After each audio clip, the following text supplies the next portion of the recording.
people are not, in the ALP, are not supporting this unanimously. There has been the line run that nobody opposes this merger in the ALP or otherwise, and that appears to be far from true. So we have got a very popular Premier, and that's very nice for the Premier, but I think this is a bit of overreach on his part, and I'll try and explain why I think that. So we've got this catchy three-word acronym, Stop the Merger. It's Crosby Textor I'm thinking of. They've managed to take over politics in the UK after having taken them over in Australia. And so everyone needs a three-word acronym. So this is mine. Stop the Merger. Now I'll go into some details about this. I'm not going to read the speech out in total because it'll probably bore you to tears. And fortunately, doing this by Zoom, I'm able to show some pictures. So I may as well take advantage of that. So why am I talking about this merger today? Well, the main reason is because a university isn't like a car plant. There's no significant economies of scale beyond about 20,000 FSOL. Beyond that, it could be argued that there are diseconomies of scale. And that this is not my imagination. This comes from our research into universities around the world, which I'll show you briefly later. So I think this merger is just fundamentally a bad idea. So in terms of intellectual content, I think the merger is one of the worst state government policy ideas since the multifunction polis. Now, everyone remembers the MFP, but we don't quite remember how it started, and many people don't remember how it ended. But it was a total disaster and cost the state government a fortune despite producing no output. The merger won't meet any of the KPIs in the ALP policy document. I mean, there's a lot of aspiration in the policy document, but it's unlikely that any of them will be met. In fact, I don't think any of them will be met. I think pretty clearly it's a flagrant breach of the promise by Malinowskis to carry out an independent review, and there's consequently no mandate from the South Australian people to force a merger.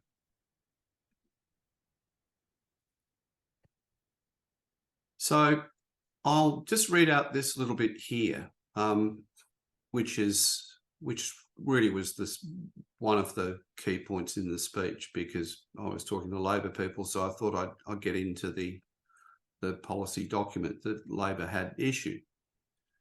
So although I believe the whole proposition of the merger is ill-advised, I concede there is nothing fatally wrong with the core of the ALP's pre-election position on the merger. I'm going to read out a section of the Malinowskis document, misspelled, sorry about that, so there is no mistake about this. Labor in government will establish a university merger commission to chart a path.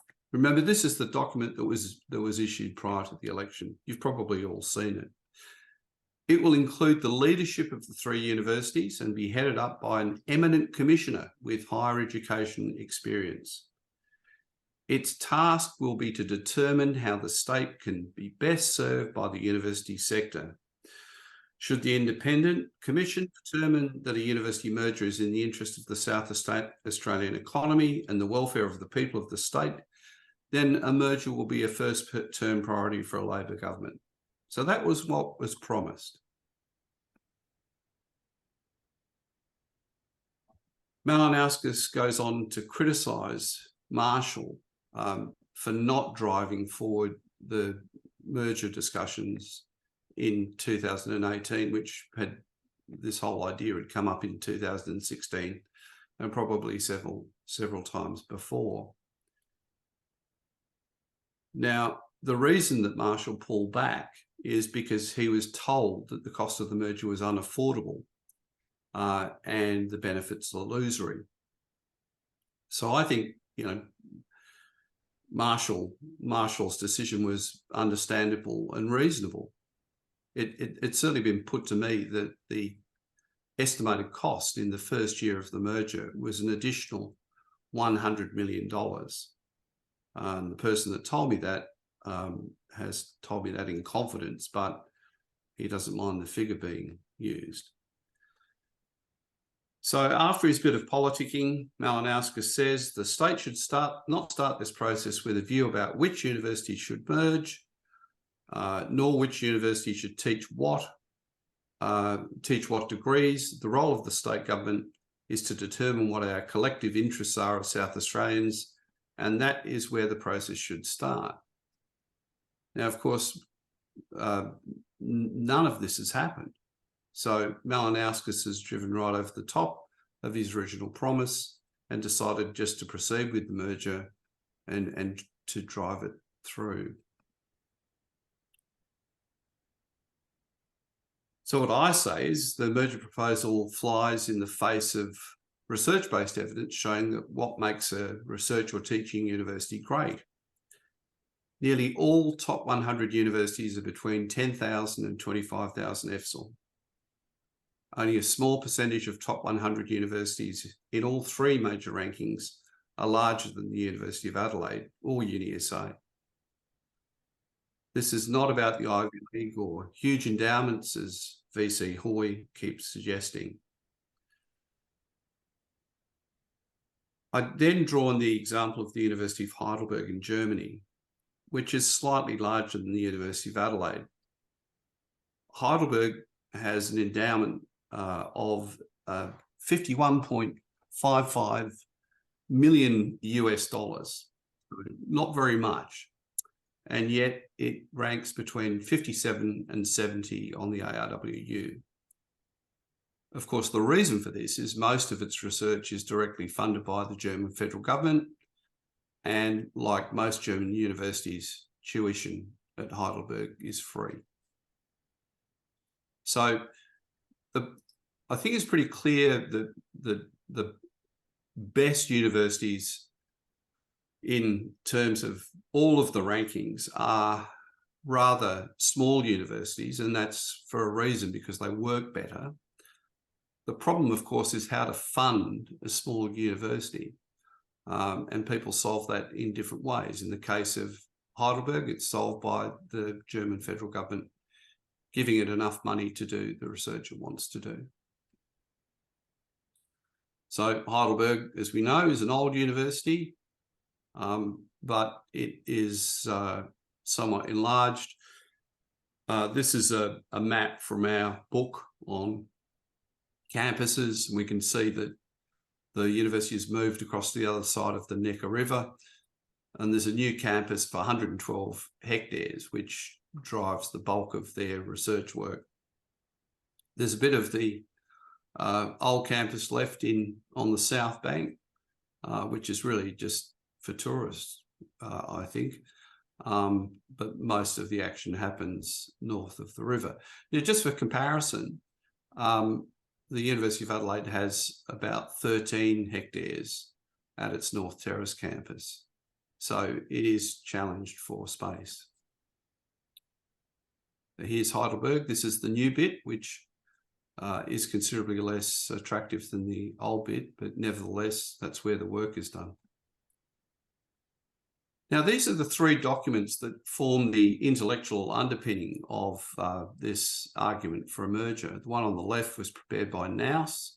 The one in the middle was, I don't know who prepared it, but Senator Schott says he had a hand in the wording of this. And the one on the right, of course, is the one prepared by the two universities in colloquium. Now, I've read all three of these documents, and all of them are full of assertions and probably would fail a sort of a second year essay on universities test if a university were to give that. The vision statement in particular is hilariously inept. I mean, flywheel to drive a step change, a magnet for students from other from other states, etc. Complete hokum. There's no evidence advanced in any of these documents to back up any of the assertions that they make. What I love about the image on the right-hand side, the vision statement, is that it has the sun setting over Adelaide, as we can see, because we're looking west. So that's exactly what should happen on this whole proposition. The sun should set and we should move on. So key myths of the merger. And in the background, by the way, is Caltech, which has, last time I looked, it had 954 undergraduates. Caltech is ranked consistently in the top 5 by all of the rankings, and it's one of the best universities in the world. So high-performing universities around the world are nearly all less than 25 KFs, or in fact, most of them are quite small by comparison with Australian universities. The University of Adelaide is an outstanding research university in context. So its ARWU rank is equal or better than any university in an OECD jurisdiction of equivalent population. So I invite you all to have a look at the ARWU list and look at the universities above the University of Adelaide. And they're nearly all national universities or have a special draw, or the population that they serve is far bigger than ours. UniSA is outstandingly good in graduate outcomes. So it attracts higher than average graduate salaries, and the graduates rank it very well. One of the biggest problems is that the merger won't bring a single extra dollar into South Australia, because essentially we've got the same number of students, and so we'll get the same amount of funding. There's no sort of magic pudding in the funding formula. In fact, if we applied the funding formula without any variation, we get less dollars. It'll obviously cost a lot of money to do this, and the source of funds at this stage is completely unknown. Now, despite a lot of hemming and hawing from various people, the ranking of the combined university, at least initially, is going to be significantly lower. So as a result, there's going to be a reduction in income from international students, simply because we know that ranking plays an outsized role in how international students choose an institution. So there's two things about this. One is price point. So if you've got a higher ranked university, you can charge more. And the second thing is that families will just search for the highest ranked universities in a particular location where they would like to send their kids, and they'll pick the ones that they give them the best mix of value for money. Now, Adelaide is at some disadvantage here because everyone knows Sydney and Melbourne, and by the time the Olympic Games are finished next time in 2032, everyone will know Brisbane. But Adelaide, since we lost the Grand Prix to Melbourne, internationally, our name recognition is not very good. So this is just to prove the point. This was in the first article that was published by InDaily. Thanks very much to Dave Eccles, who's keen to report this story. And it just makes my point, I guess, that Adelaide University is quite a big university if we don't take into account Australian universities, which are unusually large for the simple reason that the funding formula used to favour having a huge amount of undergraduates in order that the fees could be siphoned off into funding research. So I know for a fact that Sydney, Melbourne and UNSW all wanted to be smaller, but they ended up being very large because that's the only way they could think of making their research funding better. Now, that's a problem for them because students don't like the universities of Melbourne, Monash and Sydney very much, as I'll show later on in this presentation. So there's been a lot of nonsense talked about rankings. So I just thought I'd show here a graph, which this is ARWU, and it shows where the various Australian universities are. The thick red line is the University of Adelaide, which, as you can see, is actually moving up in the ARWU quite consistently, which is really a hard thing to do because, of course, there are more and more universities being built, particularly in China, and they're making the competition stiffer. So the University of Adelaide has continued to improve. Yes, it trails the rest of the group of 8, but not by much. And certainly it must have broken Macquarie's heart. They've long hoped to be in the Geo8 or the Geo9 or something, and we can see that Macquarie has lost its mojo more recently. What we can also see is how hard a lot of other universities are trying to break into research. So Deakin, Curtin, and so on. They're all working very hard at this, but they're not really threatening the position of the University of Adelaide. So I think it's a signal achievement here for the University of Adelaide in terms of research. How's the University of Adelaide done in terms of recruitment? Well, it's sort of done averagely, which is so unsurprisingly, it's kind of close to the population growth or demographic growth in South Australia. The reason that the University of Sydney and the University of Melbourne and RMIT are able to grow as fast as they can is simply because those cities are growing very quickly. And that's the bottom line here.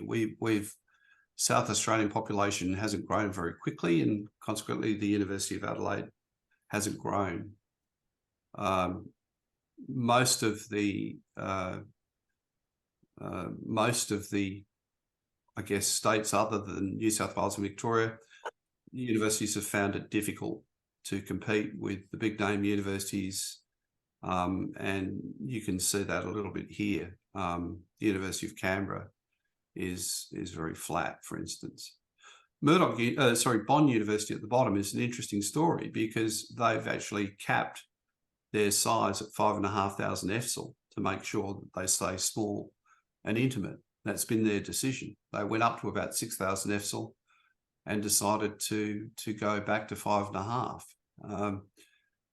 And you know that it's the university that ranks highest for students around Australia. Very popular with students, and a very nice university. Now, the Manchester example is the one cited in the ALP document and also in the university's document. This is actually in the background. You can see a picture of the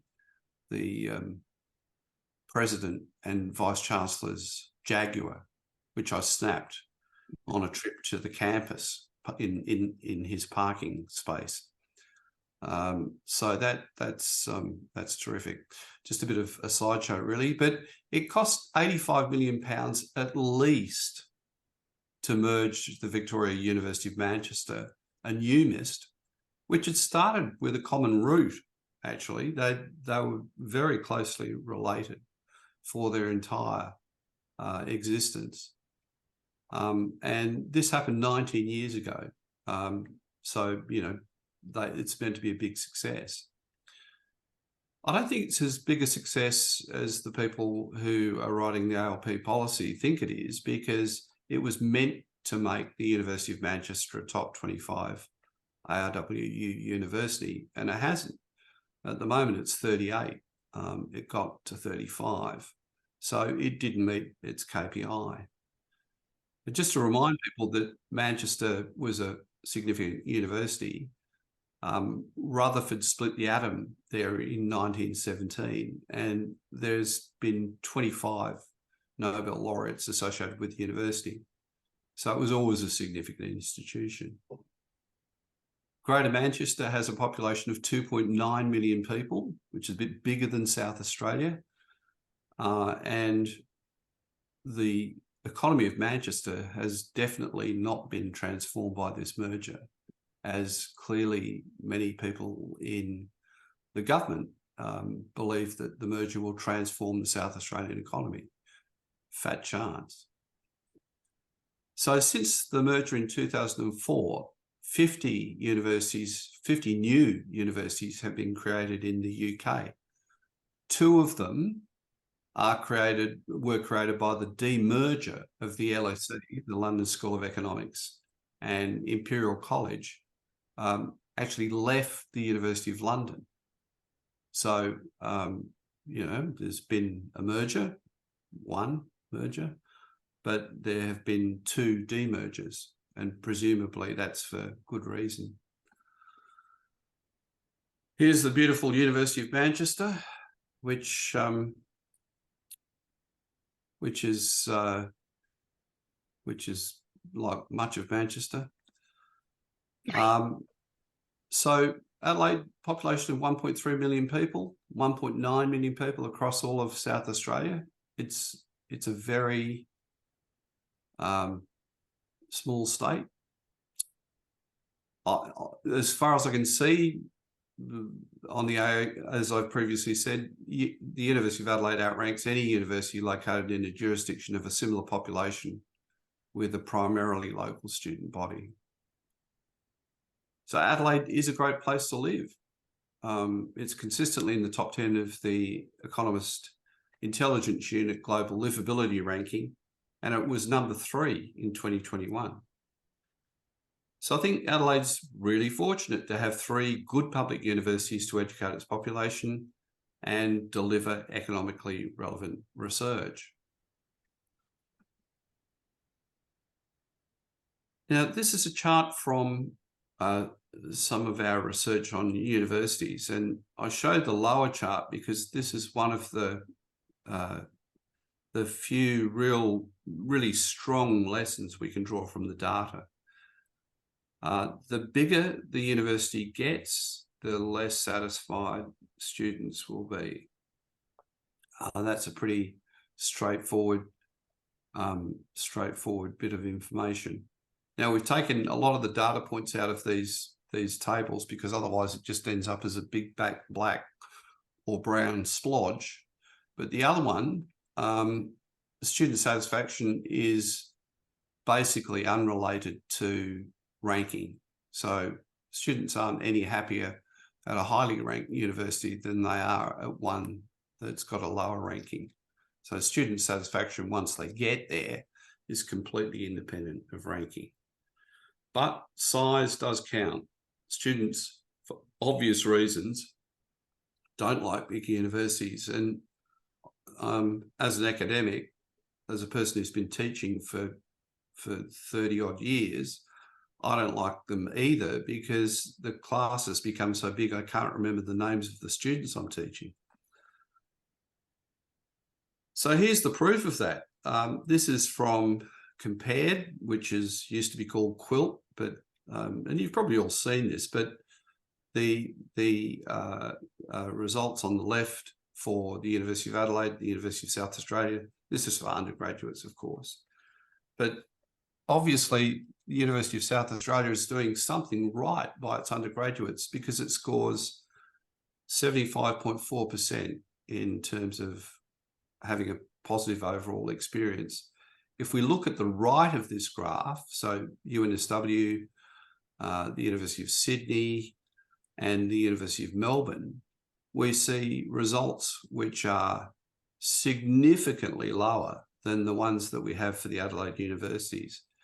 And that's because they're bigger institutions. That's it. That's the reason. A bigger institution is not a flywheel to create a step change. It doesn't attract students of itself.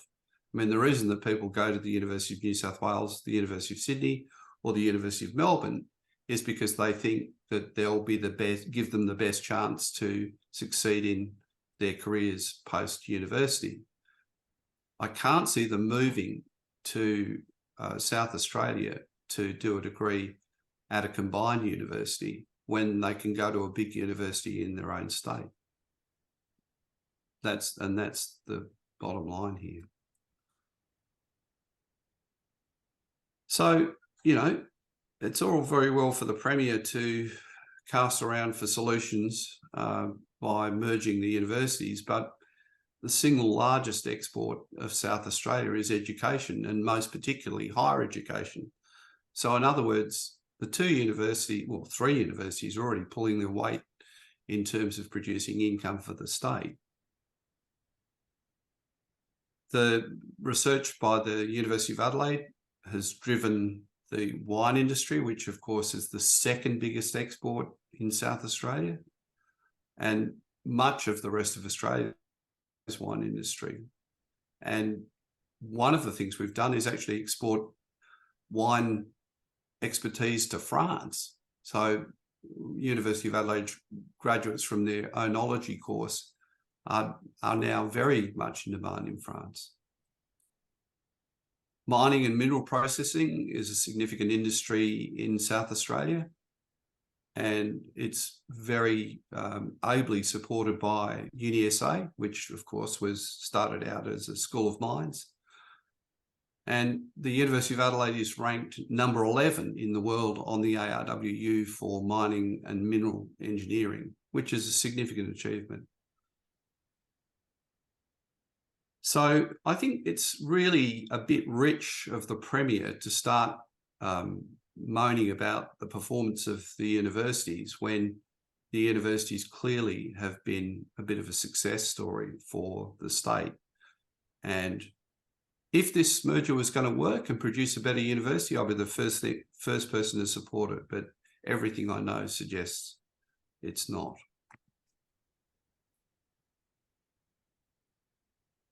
Unfortunately, South Australia has grown more slowly than any other state in the Commonwealth except Tasmania. We all know that.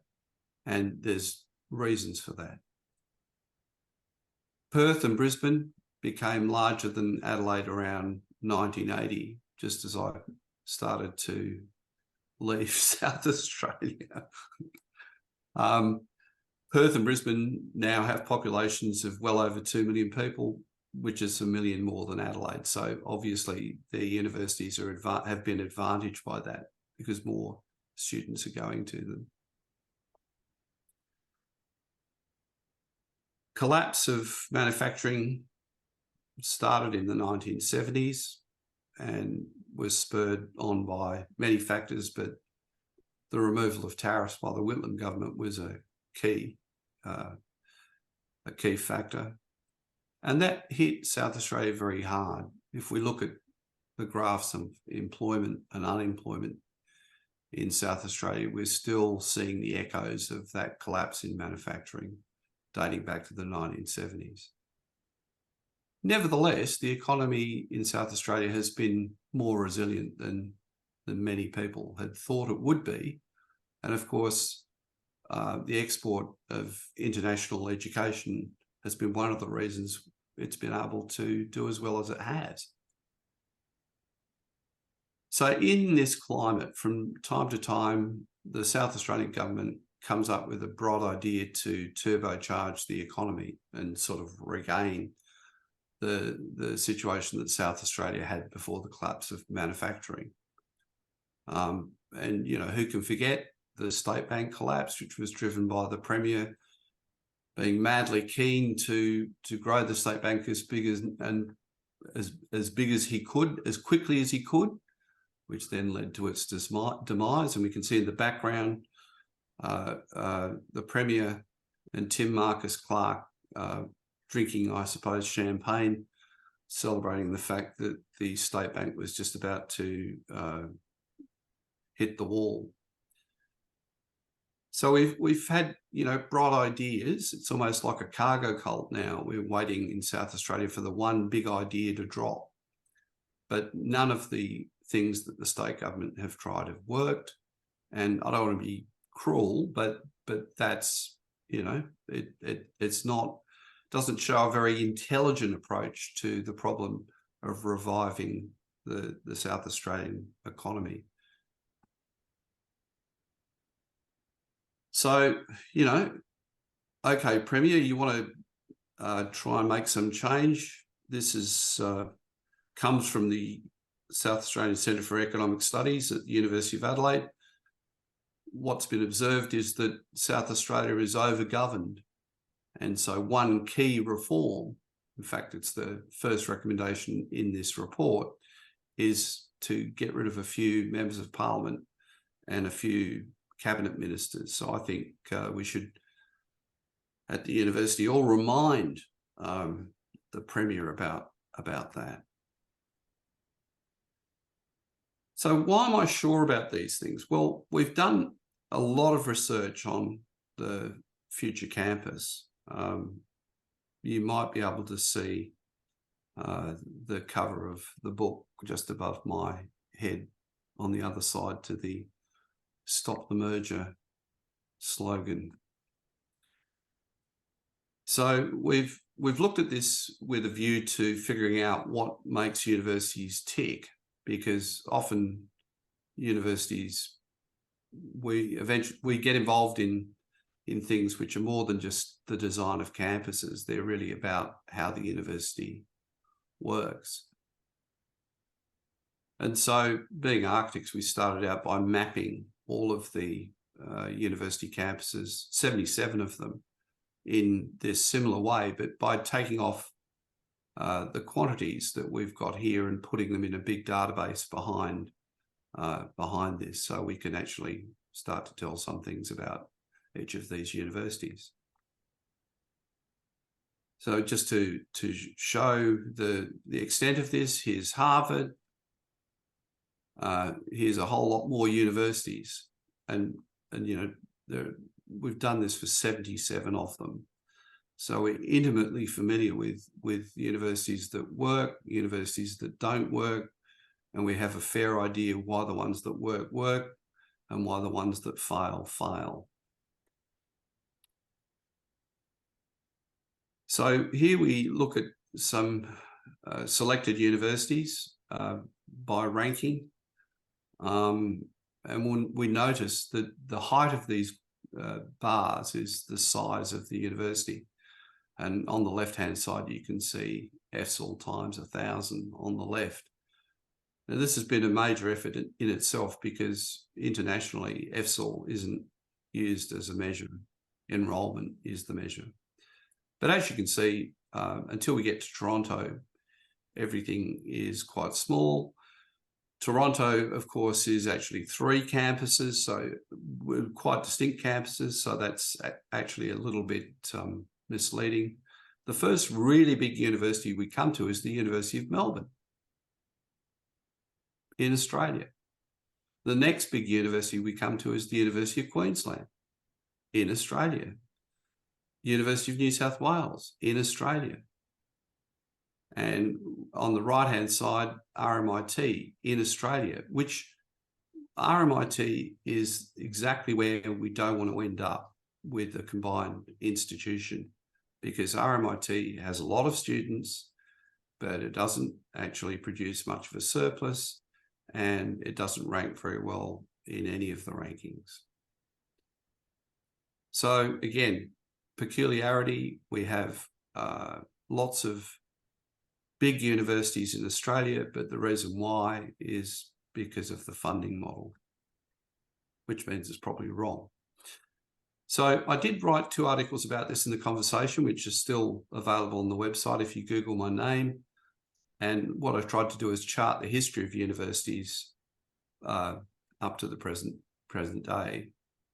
And the spark for this was people trying to move their campuses into the CBD, and me saying that was a silly idea because nearly all of the most successful campuses weren't in the CBD.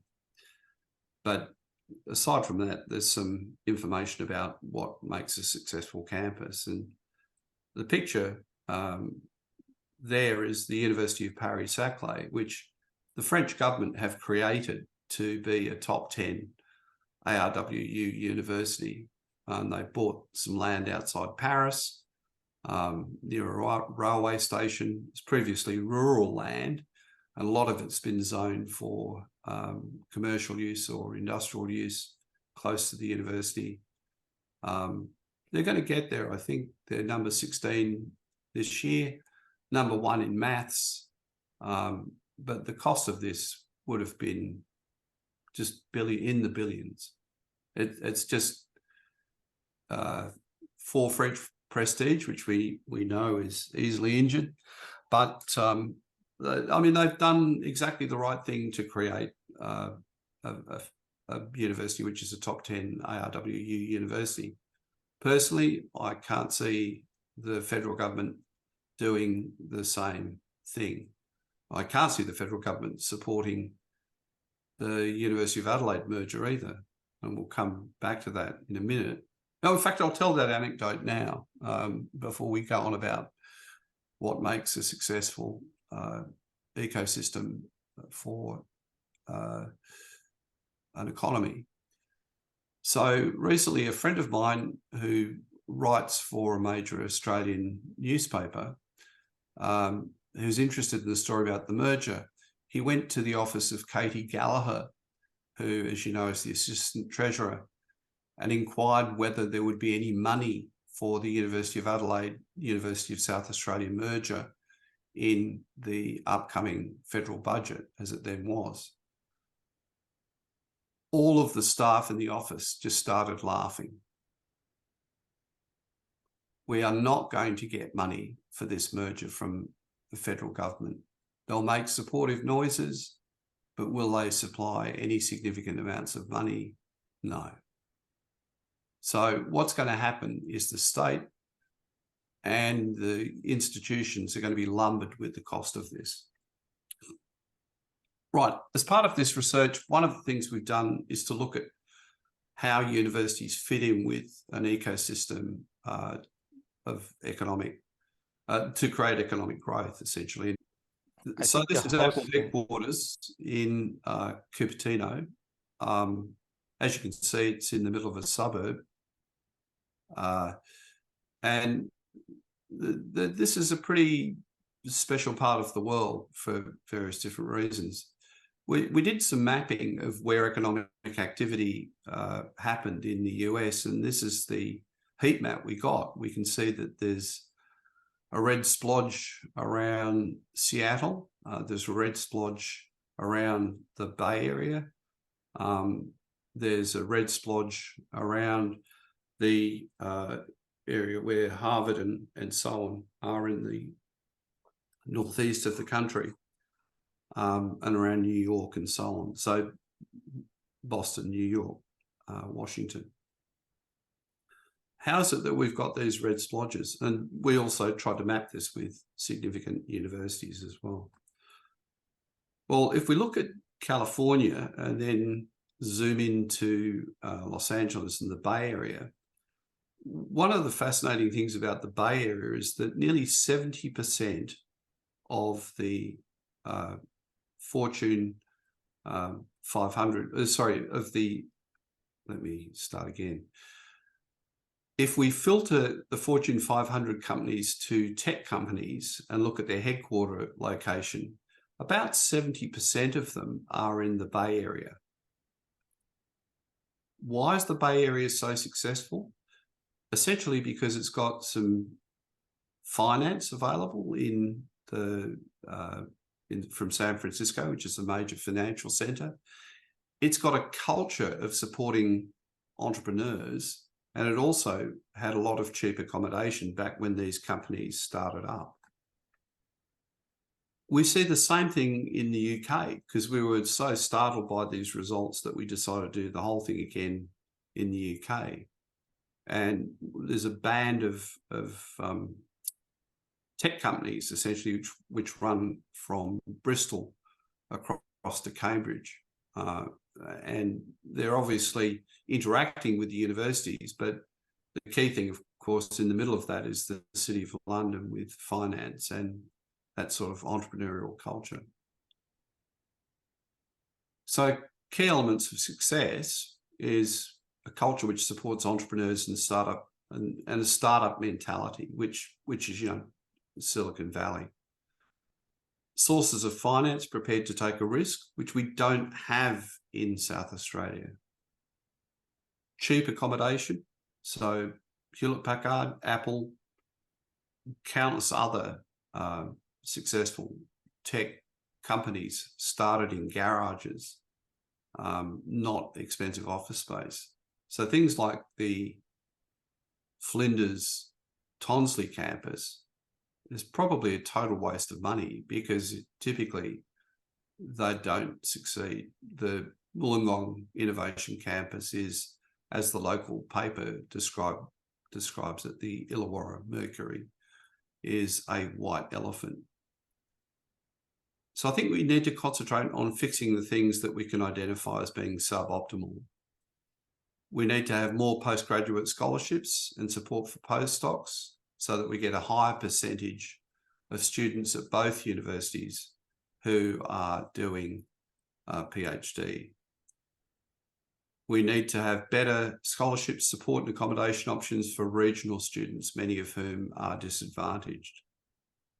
We need more support for low SES students so they can go to university. And it would be great to have a combined large-scale characterisation facility, a bit like SAMRI, but in order to provide instrumentation. So instead of 3 universities buying electron transmission electron microscope or an ion probe, we can buy one of them and share it between the 3 universities. We should consider a translational research institute, which is exactly what they've got in Queensland. And we should reform the governance of both universities. I think we can safely say that neither of the councils or the managements have performed as well as we'd hoped. So that's it.